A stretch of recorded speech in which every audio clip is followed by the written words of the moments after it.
找别别别。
എന്റെ ഓർമ്മയ്ക്കായി നിങ്ങൾ ഇത് ചെയ്യുവിൻ.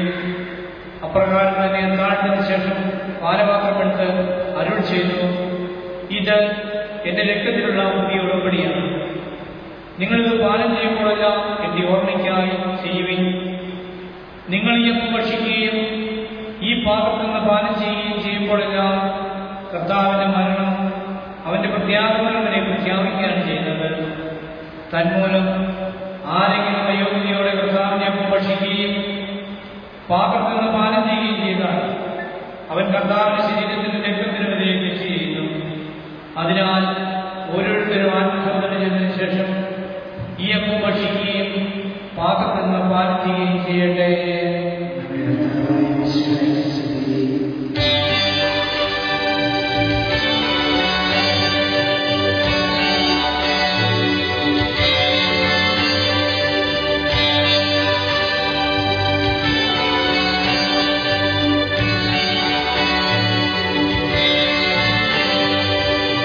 Thank you.